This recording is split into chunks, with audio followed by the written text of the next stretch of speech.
Hi all. അപ്പോൾ നമ്മൾ EC2ൻ്റെ അകത്തിരിക്കുന്ന അല്ലെങ്കിൽ AWSൻ്റെ അകത്തിരിക്കുന്ന സ്റ്റോറേജ് ഓപ്ഷൻസിനെ പറ്റിയിട്ട് ഡിസ്കസ് ചെയ്തുകൊണ്ടിരിക്കുകയായിരുന്നു. അപ്പോൾ നമ്മൾ ലാസ്റ്റ് ചാപ്റ്ററിൽ AWSൻ്റെ അകത്ത് EC2ന് പോസിബിൾ ആയിട്ടിരിക്കുന്ന ഡിഫറെൻ്റ് ആയിട്ടിരിക്കുന്ന സ്റ്റോറേജ് ഓപ്ഷൻസിനെ പറ്റി ഡിസ്കസ് ചെയ്തിരുന്നു.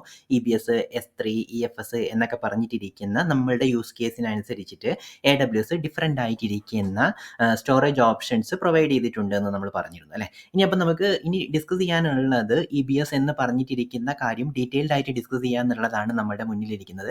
പക്ഷേ അതിന് മുന്നേ നമ്മൾ EBSലോട്ട് പോകുന്നതിന് മുന്നേ നമ്മൾ കുറച്ച് വേർഡ്സുമായിട്ട് കുറച്ച് ടെർമിനോളജീസുമായിട്ട് നമ്മളൊന്ന് ഫെമിലിയർ ആയിട്ടിരിക്കേണ്ട കാര്യമുണ്ട്.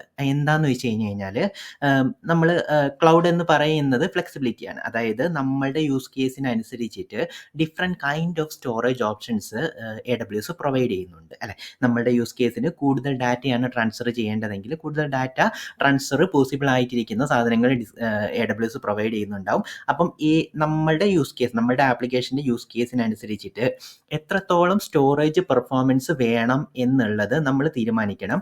എന്നിട്ട് ആ സ്റ്റോറേജ് പെർഫോമൻസ് തരുന്ന ഒരു പർട്ടിക്കുലർ ഓപ്ഷൻ ചൂസ് ചെയ്യുന്നതായിരിക്കും നമുക്ക് നല്ലത്. നമ്മളുടെ ആപ്ലിക്കേഷന് ബോട്ടിൽനെക്ക് ഉണ്ടാകാതിരിക്കാൻ വേണ്ടിയിട്ടും നമുക്ക് കുറച്ചും കൂടെ കോസ്റ്റ് കുറയ്ക്കാൻ വേണ്ടിയിട്ടും കറക്റ്റ് ആയിട്ടിരിക്കുന്ന ഒരു സ്റ്റോറേജ് ഓപ്ഷൻസ് തീരുമാനിക്കുന്നതായിരിക്കും നല്ലത്. അപ്പം ഇങ്ങനെ ഇരിക്കുന്ന ഈ സ്റ്റോറേജ് പെർഫോമൻസിന് വേണ്ടിയിട്ട് AWS പറയാൻ വേണ്ടിയിട്ട് ഈ 3 തരത്തിലിരിക്കുന്ന മെഷർമെൻറ്റ്സ് ആണ് നോർമലി AWS യൂസ് ചെയ്യുന്നത്. അപ്പം നമ്മൾ EBS ഡിസ്കസ് ചെയ്യുന്നതിന് മുന്നേ ഈ പറഞ്ഞിരിക്കുന്ന ടെർമിനോളജീസുമായിട്ട് ഒന്ന് ഫെമിലിയർ ആയിട്ട് ഇരുന്ന് കഴിഞ്ഞ് കഴിഞ്ഞാൽ നമ്മൾ EBS പഠിക്കുന്ന സമയത്ത് അത് കുറച്ചും കൂടെ എളുപ്പമായിരിക്കും. അത് കൂടാതെ നമ്മൾ ഈ ടെർമിനോളജീസ് പഠിക്കുന്നതുകൊണ്ടുള്ള ഗുണം എന്താണെന്ന് വെച്ച് കഴിഞ്ഞാൽ നമ്മളിപ്പം ക്ലൗഡിൻ്റെ ഒരു ഡിസ്കഷനിലോ അല്ലെങ്കിൽ ഒരു ടീമിൻ്റെ അകത്തൊരു ഡിസ്കഷനൊക്കെ വരുന്ന സമയത്ത് ഇതേപോലെയുള്ള ടെർമിനോളജീസ് ആ ഡിസ്കഷനിൽ വരുന്ന സമയത്ത് നമുക്ക് ആ ടെർമിനോളജീസ് എന്താണെന്ന് പെട്ടെന്ന് അറിയാൻ പറ്റിയിട്ടില്ലെങ്കിൽ നമ്മൾ ആ പറഞ്ഞിരിക്കുന്ന ഡിസ്കഷൻ്റെ കോണ്ടെക്സ്റ്റ് തന്നെ നമുക്ക് ചിലപ്പം കിട്ടാത്ത സിറ്റുവേഷൻ വന്നു പോകും. അപ്പം ഇതേപോലെയുള്ള ഈ പറഞ്ഞിരിക്കുന്ന നമ്മൾ പഠിച്ചു പോകുന്നതിൻ്റെ കൂട്ടത്തിൽ ഇങ്ങനെയുള്ള കുറച്ച് ടെർമിനോളജീസ് പഠിച്ചിരിക്കുന്നത് നല്ലതായിരിക്കും. അതുകൂടാതെ AWSൻ്റെ ഡോക്യുമെൻറ്റേഷൻ വായിക്കുന്ന സമയത്തും നമുക്ക് ഈ ടെർമിനോളജീസ് അറിയുകയാണെങ്കിൽ നമുക്ക് കുറച്ചും കൂടെ എളുപ്പത്തിൽ ഡോക്യുമെൻറ്റേഷൻ വായിച്ചു പോകാൻ പറ്റും. ഇതെന്ന് പറയുന്നത് വളരെ ജനറൽ ആയിട്ടിരിക്കുന്ന സാധനങ്ങളാണ്. നിങ്ങൾ ഓൾറെഡി പഠിച്ചിട്ടുണ്ടാവും. AWSൻ്റെ അകത്ത് ചെറിയൊരു ഡിഫറൻസ് ചില കാര്യങ്ങൾ ഒന്ന് ഡിഫൈൻ ചെയ്ത് വെച്ചിട്ടുണ്ട് എന്നുള്ളൊരു ഡിഫറൻസ് മാത്രമേ ഉള്ളൂ. ഓക്കെ. അപ്പം ആദ്യത്തെ ടേം IOPS എന്ന് പറയുന്നത് input output operations per second എന്നുള്ളതാണ് IOPSൻ്റെ ഫുൾ ഫോം. എന്ന് പറയുന്നത് നമ്മളുടെ 2 സിസ്റ്റംസ്, നമ്മളുടെ സ്റ്റോറേജ് ഡിവൈസും ഉണ്ട്, നമ്മളുടെ ആപ്ലിക്കേഷൻ ഓടുന്ന EC2 ഇൻസ്റ്റൻസ് ആണെന്ന് വിചാരിക്കാം.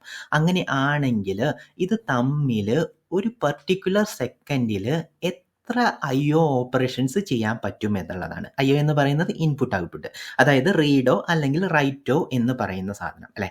അപ്പം ഒരു സെക്കൻഡിൽ എത്ര റീഡോ അല്ലെങ്കിൽ റൈറ്റോ ഇതിലേതെങ്കിലും ഒരു ഓപ്പറേഷൻ എത്ര എണ്ണം ചെയ്യാൻ പറ്റും എന്നുള്ളതാണ് നമ്മൾ IOPS കൊണ്ട് ഉദ്ദേശിക്കുന്നത്. ഫോർ എക്സാമ്പിൾ ഇപ്പോൾ AWS പറയാണ് അവരുടെ ഒരു EBS സ്റ്റോറേജ്, EBSൻ്റെ അകത്ത് തന്നെ AWS ഡിഫറെൻറ്റ് കൈൻഡ് ഓഫ് സാധനങ്ങൾ തരുന്നുണ്ട് കേട്ടോ. നമുക്കത് ഡീറ്റെയിൽഡ് ആയിട്ട് ഡിസ്കസ് ചെയ്യാം.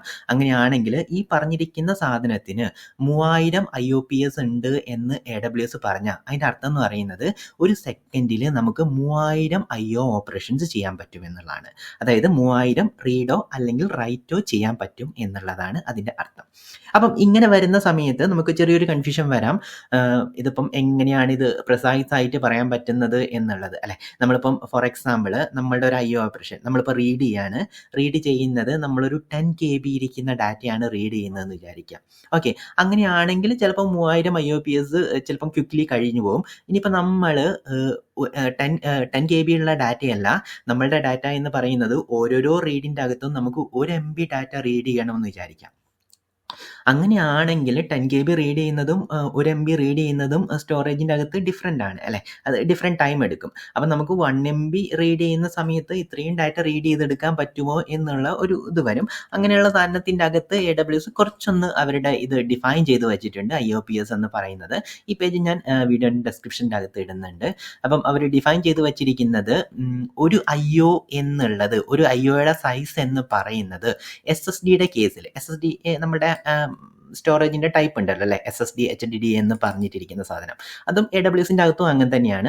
നോർമലി നമ്മൾ ലാപ്ടോപ്പിൻ്റെ അകത്തൊക്കെ ഹാർഡ് ഡ്രൈവ് വാങ്ങുന്ന സമയത്ത് HDD SSD എന്നൊക്കെ പറഞ്ഞിട്ട് സ്റ്റോറേജ് ഓപ്ഷൻസ് കിട്ടുമല്ലോ അല്ലേ. അതേപോലെ തന്നെ AWSൻ്റെ അകത്ത് നമുക്ക് HDD വേണോ SSD വേണോ എന്നൊക്കെ നമുക്ക് തീരുമാനിക്കാൻ പറ്റും. ഓക്കെ, അങ്ങനെയാണെങ്കിൽ SSDയുടെ കേസിൽ ഒരു IO എന്ന് പറയുന്നത് ക്യാപ്പ് ചെയ്തിട്ടുണ്ട് 256, അതായത് മാക്സിമം 256 KB എന്നുള്ള രീതിയിൽ ഇതാക്കിയിട്ടുണ്ട്. HDD കേസിലാണെങ്കിൽ അത് 1024 നോർമലി SSDക്ക് അകത്ത് സ്മോൾ ഓർ റാൻഡം IO ഇതാക്കുന്നത് കൊണ്ടാണ് ആ ഒരു ഡിഫറൻസ് വന്നതെന്നും AWS പറയുന്നുണ്ട്. എന്നിട്ട് ഒരു എക്സാമ്പിൾ അവർ പറഞ്ഞിട്ടുണ്ട്. ഫോർ എക്സാമ്പിൾ നമ്മളിപ്പം SSDയുടെ കേസിൽ 256 KB ആണ് ഒരു IO ഓപ്പറേഷൻ. അത് IO ഓപ്പറേഷൻ എന്ന് പറഞ്ഞു കഴിഞ്ഞാൽ റീഡ് ഓർ റൈറ്റോ ആയിരിക്കും അല്ലേ. അപ്പം നമ്മൾ 256 KB ആണ് നമ്മൾ റീഡ് ചെയ്യുന്നതെങ്കിൽ, അല്ലെങ്കിൽ ഇങ്ങനെ ക്യാപ്പുള്ള ഒരു സിസ്റ്റത്തിൻ്റെ അകത്താണെങ്കിൽ നമ്മൾ 1024 KB ആണ് റീഡ് ചെയ്യുന്നതെങ്കിൽ, ഒരു സിംഗിൾ ഓപ്പറേഷൻ്റെ അകത്ത് ആണെങ്കിൽ AWS എന്ത് ചെയ്യുന്നത് വെച്ച് കഴിഞ്ഞാൽ 256 KBയുടെ ക്യാപ്പ് ഉള്ളത് കൊണ്ട്, ഇത് അതിനെക്കാട്ടും കൂടുതലായത് കൊണ്ടും ഇതിനെ 4 IO ഓപ്പറേഷൻസ് ആയിട്ട് മാറ്റും. അപ്പോൾ എന്ത് ചെയ്യുന്നത് വെച്ച് കഴിഞ്ഞാൽ ഈ ഒരു സിംഗിൾ ഓപ്പറേഷന് തന്നെ IOPS എന്ന് പറഞ്ഞു കഴിഞ്ഞാൽ 4 ഇൻപുട്ട് ഓപ്പറേഷൻ പോവും എന്നുള്ള രീതിയിലായിരിക്കും അത് കൗണ്ട് ചെയ്യുന്നത്. ഓക്കെ, അതേപോലെ തന്നെ 8 സീക്വൻഷ്യൽ ഓപ്പറേഷൻസ് ആണെന്ന് വിചാരിക്കാം. 32 KB ഇരിക്കുന്ന 8 സീക്വൻഷ്യൽ ഓപ്പറേഷൻ ആണെന്ന് വിചാരിക്കാം. സീക്വൻഷ്യൽ എന്ന് പറഞ്ഞു കഴിഞ്ഞാൽ അടുത്തടുത്തിരിക്കുന്ന ബ്ലോക്കുകൾ ഇങ്ങനെ റീഡ് ചെയ്ത് പോകാം എന്ന് പറയുന്ന ഒരു സിറ്റുവേഷൻ ആണെങ്കിൽ AWS എന്ത് ചെയ്യുന്നത് വെച്ച് കഴിഞ്ഞാൽ അത് എല്ലാ 8 സാധനത്തിനെയും മെർജ് ചെയ്തിട്ട് അതൊരൊറ്റൊരു സിംഗിൾ ഇൻപുട്ട് ഓപ്പറേഷനായിട്ട് അല്ലെങ്കിൽ IO ഓപ്പറേഷനായിട്ട് കണക്കാക്കുക. അപ്പം അങ്ങനെയാണെങ്കിൽ ഒരു IOPS മാത്രമേ അവിടെ കണക്കാക്കത്തുള്ളൂ. ഓക്കെ, അതേപോലെ തന്നെ ഇനിയിപ്പം സീക്വൻഷ്യൽ അല്ല, റാൻഡം ആണ്, അത് അവിടെ നിന്ന് ഇവിടെ നിന്നൊക്കെയാണ് എടുത്തുകൊണ്ടുവരേണ്ടത് എങ്കിൽ അത് 8 തന്നെ കണക്കാക്കും. 32 KB ഉള്ളൂ എങ്കിലും അത് ഈ ക്യാപ്പിൽ എത്തിയിട്ടില്ലെങ്കിൽ കൂടിയും റാൻഡം ആയതുകൊണ്ട്, അവിടെ നിന്ന് ഇവിടെ നിന്നൊക്കെ ആയതുകൊണ്ട് അത് കമ്പൈൻ ചെയ്യത്തില്ല, മെർജ് ചെയ്യത്തില്ല, 8 തന്നെ തീരുമാനിക്കും. അതേപോലെ തന്നെ HDD കേസിലും അവർ ഡിഫൈൻ ചെയ്ത് പോയിട്ടുണ്ട് എന്നൊക്കെയാണുള്ളത്. ഓക്കെ, ഇനിയിപ്പം നമുക്ക് അപ്പോൾ IOPS ക്ലിയർ ആണെന്ന് വിചാരിക്കുന്നു. നമുക്കിനിയിപ്പം ഇത് നമ്മൾ ഡിസ്കസ് ചെയ്യുന്ന സമയത്ത് നമുക്ക് കുറച്ചും കൂടെ കൂടുതലായിട്ട് നമുക്കൊന്ന് ഡിസ്കസ് ചെയ്തു പോവാം AWSൻ്റെ കേസിൽ എങ്ങനെയാണ് അത് ആപ്ലിക്കബിൾ ആയി വരുന്നത് എന്നുള്ളത്. ഓക്കെ, ഇനിയിപ്പം അടുത്ത ടേം എന്ന് പറയുന്നത് ലേറ്റൻസി എന്നാണെന്നുള്ളത്. ലേറ്റൻസി എന്നുള്ളത് നമ്മൾ ഒരു ഓപ്പറേഷൻ, ഒരു IO ഓപ്പറേഷൻ ഇങ്ങോട്ട് റിക്വസ്റ്റ് ചെയ്ത് അത് തിരിച്ചു വരാനുള്ള സമയത്തിനെയാണ് നമ്മൾ ലേറ്റൻസി എന്ന് പറയുന്നത്. അതായത് നമ്മളിപ്പം നമ്മളുടെ EC2 ഇൻസ്റ്റൻസിൻ്റെ അകത്ത് നമ്മൾ ഈ പറഞ്ഞിരിക്കുന്ന സ്റ്റോറേജ് ഡിവൈസിൻ്റെ അകത്തേക്ക് ഒരു ഡാറ്റ റീഡ് ചെയ്യുകയാണെന്ന് വിചാരിക്കാം. അങ്ങനെയാണെങ്കിൽ ഇവിടെ നിന്ന് പോവില്ല അല്ലേ, ഇവിടെ നിന്ന് പോയിട്ട് ഇങ്ങനെ പോയി അവിടെ നിന്ന് പോയി SSDക്ക് അകത്ത് നിന്ന് ഡാറ്റ അല്ലെങ്കിൽ സ്റ്റോറേജ് ഡിവൈസിനകത്ത് ഡാറ്റ എടുത്തുകൊണ്ട് തിരിച്ചു വരുന്നു അല്ലേ. അപ്പോൾ പോയിട്ട് തിരിച്ചെത്താനുള്ള സമയത്തെയാണ് ലേറ്റൻസി എന്ന് പറയുന്നത്. നോർമലി നമ്മളത് മില്ലി സെക്കൻഡിലായിരിക്കും അത് പറയുന്നത് ഒരു IO ഓപ്പറേഷൻ. ഇതേപോലെ തന്നെയാണ് റീഡിനും റൈറ്റിനും വരും കേട്ടോ.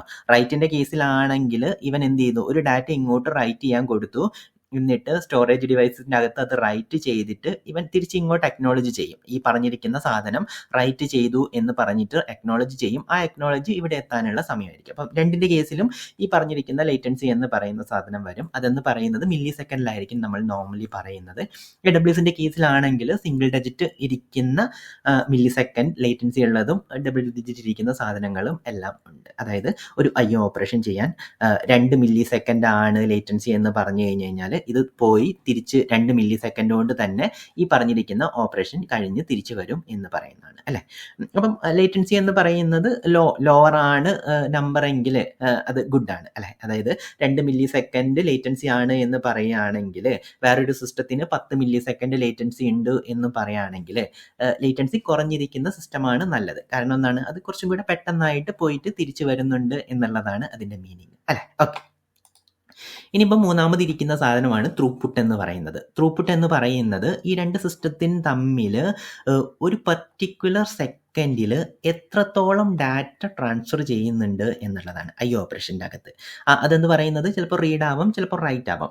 ഏതെങ്കിലും ഒരു ഓപ്പറേഷന് ഈ പറഞ്ഞിരിക്കുന്ന രണ്ട് സിസ്റ്റംസ് തമ്മിൽ എത്രത്തോളം ഡാറ്റ ഒരു പർട്ടിക്കുലർ മൊമെൻറ്റിൽ, ഒരു പർട്ടിക്കുലർ ടൈം പീരീഡിൽ ട്രാൻസ്ഫർ ചെയ്യുന്നുണ്ട് എന്നുള്ളതാണ് നമ്മൾ നോർമലി ത്രൂപുട്ട് എന്ന് പറയുന്നത്. നോർമലി നമ്മളത് ഇതാക്കുന്നത് മെഗാബൈറ്റ്സ് പെർ സെക്കൻഡ് എന്ന് പറയുന്ന MB per second എന്ന് പറയുന്നതിൻ്റെ അകത്തായിരിക്കും.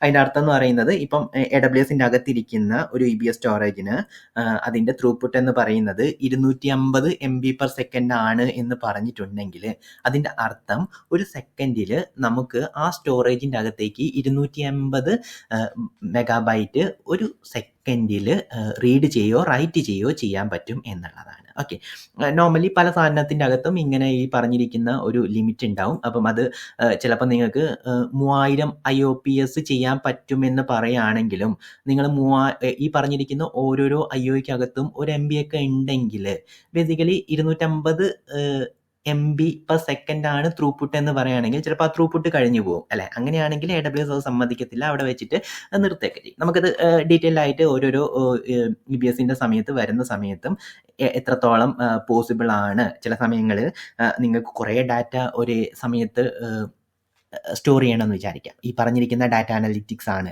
അല്ലെങ്കിൽ കുറേ ഡാറ്റ റീഡ് ചെയ്യണമെന്ന് വിചാരിക്കാം. അങ്ങനെയാണെങ്കിൽ ഈ പറഞ്ഞിരിക്കുന്ന ത്രൂപുട്ട് കൂടുതലിരിക്കുന്ന സാധനമായിരിക്കും അത് നല്ലത് അല്ലെ. ഒരു സെക്കൻഡിൽ തന്നെ നിങ്ങൾക്ക് കൂടുതൽ ഡാറ്റ റീഡ് ചെയ്തെടുക്കാൻ പറ്റുകയാണെങ്കിൽ അങ്ങനെ ഇരിക്കുന്ന ത്രൂപുട്ട് ഡ്രിവൺ ആയിട്ടിരിക്കുന്ന ആപ്ലിക്കേഷനൊക്കെ ആണെങ്കിൽ ത്രൂപുട്ട് കൂടുതലിരിക്കുന്ന സാധനമായിരിക്കും നിങ്ങൾക്ക് നല്ലത്. അപ്പോൾ ത്രൂപുട്ട് എന്ന് പറയുന്നത് കൂടിയിരിക്കുന്നതായിരിക്കും നല്ലത്. ഓക്കെ, അപ്പോൾ പല സാധനങ്ങൾക്കും AWSൻ്റെ അകത്തൊരു ക്യാപ്പ് ഉണ്ട്, ഇത്ര MB ഒരു സെക്കൻഡിൻ്റെ അകത്ത് റീഡ് ചെയ്യാൻ പറ്റുള്ളൂ എന്ന് പറഞ്ഞിട്ടിരിക്കുന്ന കാര്യം. ഓക്കെ, അപ്പം ചെറിയൊരു ഐഡിയ ആയിട്ടുണ്ടെന്ന് വിചാരിക്കുന്നു ഈ പറഞ്ഞിരിക്കുന്ന 3 ടേമുകൾ IOPS, ലേറ്റൻസി, ത്രൂപുട്ട് എന്ന് പറയുന്ന സാധനം. ഇനിയിപ്പോൾ നമ്മൾ EBS അല്ലെങ്കിൽ AWSൻ്റെ അകത്തിരിക്കുന്ന ഏത് സ്റ്റോറേജ് ആണെങ്കിലും ഡിസ്കസ് ചെയ്യുന്ന സമയത്ത് ഈ 3 ടേമുകൾ വെച്ചിട്ടായിരിക്കും നമ്മൾ സ്റ്റോറേജിൻ്റെ പെർഫോമൻസ് പറയുന്നത്. ഓക്കെ, അപ്പം ഈ പറഞ്ഞിരിക്കുന്ന പെർഫോമൻസ് AWS ഡോക്യുമെന്റേഷൻ്റെ അകത്ത് ഇത്രയാണ് എന്ന് ഡിഫൈൻ ചെയ്ത്, അതായത് 3000 IOPS ആണ്, അല്ലെങ്കിൽ ത്രൂപുട്ട് എന്ന് പറയുന്നത് 250 MB per second ആണ്. ഇങ്ങനെയൊക്കെ ആയിരിക്കും ഓരോരോ സ്റ്റോറേജ് ഡിവൈസസിൻ്റെയും ഈ പറഞ്ഞിരിക്കുന്ന സാധനങ്ങൾ AWS ഡിഫൈൻ ചെയ്ത് വെച്ചിരിക്കുന്നത്. അപ്പം ഈ പറഞ്ഞിരിക്കുന്ന ഡിഫൈൻ ചെയ്ത് വെച്ചിരിക്കുന്ന സാധനം ചിലപ്പോൾ നമുക്ക് കിട്ടണമെന്നില്ല അല്ലെ. അത് നമ്മളുടെ പല ഫാക്ടേഴ്സിനനുസരിച്ചിട്ട് ഈ സാധനം മാറിക്കൊണ്ടിരിക്കാം. അതായത് നിങ്ങളിപ്പം ഒരു IOയ്ക്കകത്ത് ഒരു MB ഇരിക്കുന്ന കുറേ കാര്യങ്ങളാണ് ചെയ്യുന്നതെങ്കിൽ നിങ്ങൾ ചിലപ്പം ഈ പറഞ്ഞിരിക്കുന്ന IOPS കിട്ടണമെന്നില്ല, AWS പറഞ്ഞിരിക്കുന്ന IOPS കിട്ടണമെന്നില്ല. അത് അവർ ഡിറ്റർമിൻ ചെയ്തിരിക്കുന്നത് ഒരു ആവറേജ് ഇരിക്കുന്ന സാധനങ്ങൾ വെച്ചിട്ടൊക്കെ ആയിരിക്കും അത് ഈ പറഞ്ഞിരിക്കുന്ന സാധനം ഇതാക്കുന്നത്. പക്ഷേ ആക്ച്വലി നിങ്ങളുടെ ആപ്ലിക്കേഷൻ്റെ അകത്ത് ഈ പറഞ്ഞിരിക്കുന്ന പാരാമീറ്റേഴ്സ് എത്രയൊക്കെ കിട്ടണം എന്നുള്ളത് വാച്ച് ചെയ്യാൻ വേണ്ടിയിട്ട് അല്ലെങ്കിൽ മോണിറ്റർ ചെയ്യാൻ വേണ്ടിയിട്ട് AWS തന്നെ ക്ലൗഡ് വാച്ച് എന്ന് പറഞ്ഞിട്ടിരിക്കുന്ന ഒരു മോണിറ്ററിങ് സാധനങ്ങളൊക്കെ തരുന്നുണ്ട്. അപ്പം ആക്ച്വലി നമ്മൾ ആപ്ലിക്കേഷൻ്റെ അകത്ത് പോകുന്ന സമയത്ത് നിങ്ങളുടെ ആപ്ലിക്കേഷൻ ഈ പറഞ്ഞിരിക്കുന്ന ഇതേപോലെയുള്ള ത്രൂപുട്ട് പോലെയുള്ള ബോട്ടിൽ നെക്കുകളിൽ സ്റ്റോപ്പായി പോകുന്നില്ല എന്നൊക്കെ എൻഷുർ ചെയ്യാൻ വേണ്ടിയിട്ട് നമുക്ക് ക്ലൗഡ് വാച്ച് പോലുള്ള സാധനങ്ങൾ യൂസ് ചെയ്യാം. അപ്പോൾ അതെങ്ങനെ യൂസ് ചെയ്യാം എന്നുള്ളതൊക്കെ നമുക്ക് പഠിച്ചു പോകുന്നതാണ്. അപ്പോൾ ഇത് ആക്ച്വലി ഈ പറഞ്ഞിരിക്കുന്ന പാരാമീറ്റേഴ്സ് ആക്ച്വലി നിങ്ങളുടെ ആപ്ലിക്കേഷൻ്റെ അകത്തും അല്ലെങ്കിൽ നിങ്ങൾ ചൂസ് ചെയ്തിരിക്കുന്ന സ്റ്റോറേജ് ഡിവൈസസിൻ്റെ അകത്തും കിട്ടുന്നുണ്ടോ എന്നൊക്കെ നോക്കാനുള്ള ഒരു മെക്കാനിസവും നമുക്കുണ്ട്. ക്ലൗഡ് വാച്ച് എന്ന് പറയുന്ന ഒരു മെക്കാനിസം ഉണ്ട്, അതിൻ്റെ അകത്ത് പല മോണിറ്റേഴ്സും കാര്യങ്ങളൊക്കെ ഉണ്ട്, നമുക്ക് പഠിക്കാം. അപ്പോൾ നമുക്ക് ഈ വീഡിയോ ഇവിടെ നിന്ന് സ്റ്റോപ്പ് ചെയ്യാൻ തോന്നുന്നു. നെക്സ്റ്റ് വീഡിയോയിൽ നമുക്ക് EBSനെ പറ്റിയിട്ട് കൂടുതലായിട്ട് ഡിസ്കസ് ചെയ്യാം. അപ്പോൾ